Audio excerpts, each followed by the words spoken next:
Vous écoutez Z sur 7, le podcast quotidien de Trends Canal Z. Nous sommes aujourd'hui le 6 mai. Votre podcast aujourd'hui est écrit par Léo Rocher et animé par Anne Marchand. Bonjour à tous et à toutes. Aujourd'hui, à la une de votre podcast, 377 millions d'euros, ce sont les dépenses de l'administration wallonne en consultance. Un montant élevé qui s'explique de plusieurs manières. Évidemment, tout ça, ça rajoute des couches de complexité au travail des fonctionnaires qui ont besoin de réponses rapides. Côte d'Or et Lotus s'allient pour créer un nouveau produit qui, selon eux, prendra d'assaut les marchés. On pense qu'ici en Belgique, ça va être un succès énorme aussi. L'ascension de Warren Buffett, l'application de Meta AI, restez à l'écoute de Z sur 7.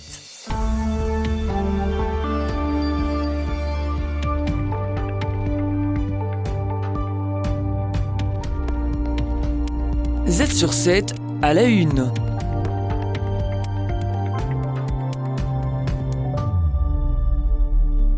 Selon les chiffres dévoilés par la Libre, l'administration wallonne a réservé 377 millions d'euros en marché de consultance entre 2019 et 2024. Entre les conseils RH, les audits, les études de risque, les dossiers stratégiques et bien d'autres choses encore, les prestataires extérieurs sont consultés sur presque toutes les matières dans un environnement qui évolue constamment. Nicolas Gobiette, l'un des journalistes chargés de cette enquête, explique. La succession des réformes de l'État qui ont compliqué le travail des fonctionnaires, mais aussi la complexification du monde économique, le besoin en informatique avec les cyberattaques, on a vu notamment il n'y a pas longtemps avec le SPOE, tous ces problèmes-là. Évidemment, tout ça, ça rajoute des couches de complexité au travail des fonctionnaires qui ont besoin de réponses rapides. 17 millions en consultance pour le service public, 25 millions pour l'opérateur de transport de Wallonie, mais le plus dépensier reste le Forem. Dans les 377 millions d'euros de marchés qui ont été passés entre 2019 et 2024 par les administrations wallonnes, il y a un EIP qui tire son épingle du jeu, c'est le Forem, avec 265 millions d'euros. Dont 250 qui sont consacrés exclusivement à l'informatique. Contacté par téléphone, le Forem rappelle qu'il gère 400 000 demandeurs d'emploi, forme 100 000 personnes chaque année et travaille avec 80 000 entreprises. Le tout au travers de 160 plateformes qui doivent être sécurisées. Un travail essentiellement réalisé par des profils IT externes, difficile à recruter avec les barèmes publics. Ce qui pose problème, c'est quand c'est des contrats qui durent, dont les conditions de reconduction ne sont pas nécessairement très claires. Jean-François Husson, professeur de finances publiques à l'UCL. Parfois, on se demande aussi, comment est-ce que tel opérateur a été pris, et la presse se fait régulièrement écho de soupçons de copinage par rapport à certains marchés. L'enquête a été réalisée auprès de 23 organismes wallons d'intérêt public. Un travail laborieux car il n'existe pas de plateforme unique où l'on peut trouver ces informations, avec des réponses aux demandes d'informations qui arrivent de manière aléatoire. Jean-François Husson pour terminer. Tous les marchés devraient être identifiés quelque part, d'une manière centralisée, avec les montants et avec un descriptif de mission. Depuis une vingtaine d'années, le recours aux consultations a augmenté, bien que la transparence attendue ne soit pas toujours au rendez-vous. Z sur 7 à la une. Des éléphants sont apparus à Bruxelles, à Liège et à Lembeek devant le siège de Lotus Bakeries. Un coup de com' de Côte d'Or et Lotus Biscoff qui unissent leurs forces autour d'un nouveau produit avec, comme l'explique Jan Boon, CEO de Lotus Bakeries, un chocolat plus affirmé. Je suis très fier que nous puissions maintenant réunir Côte d'Or et Biscoff, ce qui constitue une excellente association. Côte d'Or est une marque très forte, mais a également un goût de chocolat typique. Un enthousiasme partagé par Dirk Van de Putte, le CEO de Mondelez International. On pense qu'ici en Belgique, ça va être un succès énorme aussi. En plus, parce que Biscoff est la marque numéro 1 dans les biscuits en Belgique. Côte d'Or est la marque numéro 1 en chocolat. Donc les deux combinés, ça doit vraiment faire un appel aux consommateurs. Mondelez et Lotus avaient déjà inondé les marchés au Royaume-Uni avec une recette à base de Cadbury, le chocolat préféré des Britanniques. Le lancement en Angleterre est un grand succès. On a déjà doublé les expectations de nos volumes pour l'année. Mais cette fois-ci, l'objectif est plus vaste. Comme le souligne Dirk Van de Putte, les deux entreprises veulent se tourner vers de nouveaux marchés. Si on regarde le marché des biscuits en Inde, c'est un grand marché. On a lancé Oreo sur le marché il y a 10 ans. On fait plus de 200 millions de dollars de chiffre d'affaires pour le moment.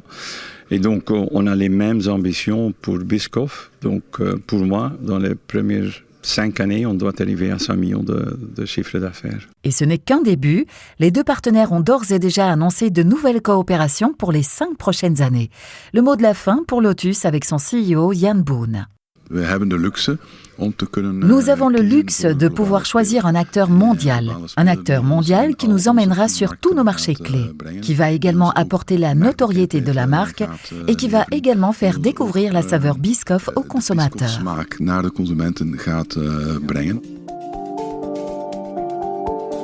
Z sur 7 à la une. Warren Buffett, 6e fortune mondiale, mène une vie simple. Il vit dans la maison achetée en 1958 pour $30,000, mange régulièrement dans une chaîne de fast-food, boit du Coca-Cola et donne des dizaines de milliards à des fondations. Michel Ernst, analyste financier, nous raconte l'ascension de l'investisseur qui a débuté avec le rachat d'une entreprise de textile. Warren Buffett a racheté une société qui était dans le textile initialement, créée dans les années 1800. Qui a pas très bien marché au départ, qui a d'ailleurs fait faillite très peu de temps après, mais qu'il a diversifié, notamment dans les assurances, et puis dans des tas de secteurs différents, cotés ou non cotés en bourse. Et en fait, en l'espace de 60 ans, l'action Berkshire Hathaway a gagné 20% en moyenne par an, ce qui est unique. Aucun gestionnaire, aucun fonds n'a jamais fait aussi bien, aucun indice boursier n'a jamais fait aussi bien. La clé de son succès repose dans sa discipline et sa méfiance vis-à-vis des effets de mode. Il investit dans des sociétés qu'il comprend, dont il étudie le bilan et les comptes de résultats pendant des heures avec son équipe, et dont il peut expliquer l'activité, les chiffres à sa femme, comme il disait parfois. Donc voilà, il veut pouvoir comprendre et pouvoir l'expliquer. Et puis aussi, ce qui est symptomatique, c'est qu'en moyenne, Buffett a investi 12 ans dans une société. En moyenne, 12 ans. C'est beaucoup plus que la moyenne des investisseurs en général. Il investit dans ce qu'il comprend et privilégie les sociétés qui ne sont pas cotées en bourse. Par exemple, il est le plus gros investisseur de la plus grande société de chemin de fer de transport aux États-Unis, qui a des dizaines de milliers de wagons, des milliers de locomotives. Il est aussi, par exemple, dans des sociétés comme Duracell, les piles. Et à côté de ce gros portefeuille principal dans les sociétés non cotées, il a des sociétés cotées, dont les plus connues sont Apple, Bank of America, Amex, Kraft Heinz, le ketchup, etc. Et puis à côté de ça, évidemment, il y a le cash. Il y a 348 milliards de cash actuellement dans le portefeuille du holding de Buffett. La position élevée en cash de Warren Buffett reflète ses hésitations, lui qui critique les droits de douane de Donald Trump, qui causent de nombreuses incertitudes au sein du commerce mondial. S'il quitte la direction générale, il y restera impliqué via la présidence du conseil de Berkshire Hathaway. Z sur 7, la tech au quotidien. Notre collègue Christophe Charlot de Trends Canal Z épingle une idée technologique qui boostera votre productivité.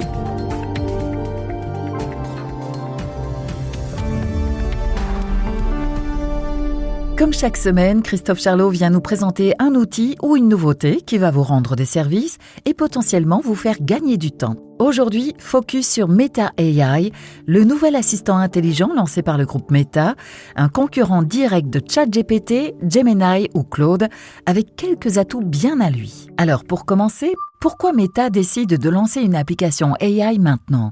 Alors Meta a longtemps intégré l'intelligence artificielle à ses plateformes comme Facebook et WhatsApp, mais restait en retrait sur les assistants IA autonomes, c'est-à-dire les applications vraiment dédiées.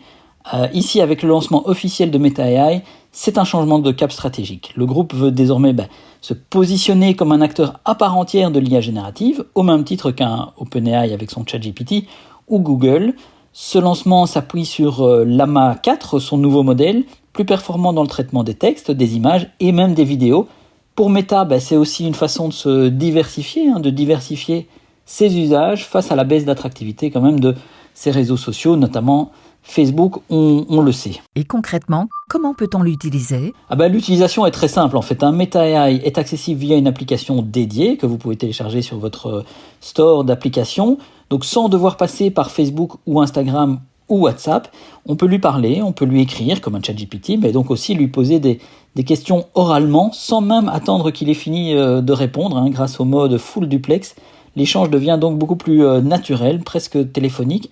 L'IA peut aussi retenir certaines informations si vous l'y autorisez pour éviter de de tout répéter et surtout avec le bouton Discover, vous pouvez aussi voir comment les autres utilisent l'intelligence artificielle, qui est un bon moyen d'inspiration pour les professionnels. Et là, on retrouve évidemment la touche, on va dire, collective, la touche sociale d'un acteur comme Meta, très connu pour ses réseaux sociaux, évidemment. Et pour terminer, Meta AI peut-il faire de l'ombre à ChatGPT et concurrencer avec OpenAI ? C'est la grosse question, évidemment. La question à 10 milliards de dollars, j'ai envie de dire. En apparence, Meta arrive relativement tard. ChatGPT a évidemment une grande longueur d'avance et une base de données d'utilisateurs qui est massive. Par contre, c'est vrai que Meta a quand même une arme redoutable, c'est son écosystème, un écosystème qui regroupe notamment des applications hyper populaires comme Facebook, Instagram, WhatsApp, un écosystème de 3 milliards et quelques d'utilisateurs. Alors si Facebook, Meta, le groupe en tout cas derrière, parvient à convertir ne serait-ce qu'une petite partie d'entre eux, la dynamique peut très rapidement changer. Autre avantage, évidemment, de Facebook, c'est qu'il a déjà énormément de données et on le sait, il y a quelque temps, Meta s'est donné l'autorisation d'utiliser les données publiques que vous partagez sur ces réseaux. Ces données vont lui permettre d'affiner les réponses. Et donc, c'est un outil puissant que Meta possède, mais c'est aussi un outil qui est fort sensible. C'est vrai que le vrai défi, donc, ça va être de bâtir, je dirais, la confiance sur l'usage des données, tout en restant compétitif sur le plan technique. Alors on verra bien, on sait évidemment que la course à l'intelligence artificielle est lancée, c'est même une guerre que vont se livrer les différents acteurs qui sont bien en place et qui affûtent leurs armes. Les meilleurs experts boursiers vous proposent des analyses des marchés internationaux, des conseils avisés et les dernières tendances économiques. Z sur 7, expert boursier. Les fluctuations continuent au niveau des marchés internationaux, avec beaucoup de variations et d'impact sur l'économie réelle. Pour terminer cet épisode, Éric Joly vient donner son analyse sur la situation actuelle aux Pays-Bas. Malheureusement, l'économie hollandaise n'a pas la pêche. On l'a vu sur les 3 premiers mois de cette année. Cette économie a connu une croissance de 0,10% par rapport au dernier trimestre de 2024. C'était en dessous des attentes des analystes. Par exemple, ABN AMRO avait tablé sur une croissance d'0,5%. Malheureusement, on n'y est pas. Du côté des ménages, la croissance est restée absente au cours du dernier trimestre. Et on a vu que la croissance de la consommation privée, malheureusement, ne s'est pas poursuivie pendant les premiers mois de cette année. Il y a le CBS, le Bureau des statistiques aux Pays-Bas, qui a vu que les ménages avaient nettement moins dépensé dans les supermarchés. Ils avaient également acheté moins de voitures, mais cela s'explique parce que il y a eu un changement dans la fiscalité hollandaise début d'année, ce qui a fait que bon nombre des consommateurs privés avaient déjà acheté leur voiture pendant les derniers mois de 2024. À quoi s'ajoute bien évidemment l'incertitude globale et donc voilà, le baromètre n'est pas au beau fixe pour l'instant et ça se reflète aussi dans le fait que le taux d'épargne est en hausse. Le front-loading, la nouvelle tendance qui vise à anticiper les importations par les entreprises américaines pour devancer les droits de douane, a déjà ravi plusieurs compagnies. Mais de son côté, l'économie hollandaise n'a pas su prendre les devants. Pas beaucoup en tout cas. L'impact était beaucoup plus visible en Allemagne. Et on aurait pu penser que les sociétés exportatrices hollandaise, qui exporte quand même pas mal de biens vers l'Allemagne, aurait pu tirer profit de cette situation. Malheureusement, ce n'a pas été suffisant que pour contrer la tendance négative des exportations pendant les 3 premiers mois de cette année. Le marché du travail reste également une préoccupation au sein de l'économie hollandaise. On voit quand même que le taux de chômage est en hausse aux Pays-Bas. Le marché du travail est un tout petit peu moins stressé. Pour l'instant, on est à un niveau de presque un poste vacant pour un demandeur d'emploi. Il y a quelques temps, vous le voyez vous-même, on est à 1,5, ce qui était nettement beaucoup plus important. Et oui, donc c'est surtout le secteur du transport, le secteur du commerce qui a vu perdre des emplois. On a également vu que le nombre d'indépendants est en chute libre, ce qui est compréhensible dans un contexte que l'on voit actuellement. Ça peut se comprendre que bon nombre de personnes préfèrent avoir un un contrat à durée déterminée. Il est encore un peu tôt pour évaluer l'impact des droits de douane sur l'économie hollandaise, mais selon Éric Joly, elle se fera ressentir au deuxième trimestre. Pour la suite, la croissance dépendra de la consommation des ménages dans les mois à venir. C'est tout pour aujourd'hui, merci à tous et à toutes de nous avoir écoutés. On se retrouve demain avec plus d'analyses sur l'actualité dans un nouvel épisode de Z sur 7. De quoi parlerons-nous demain, Anne ? Demain, retrouvez Peter de Keyser pour une analyse du rôle stratégique des monnaies de réserve en temps de turbulence mondiale. Et comme chaque jour, ne manquez pas vos rendez-vous avec l'actualité économique.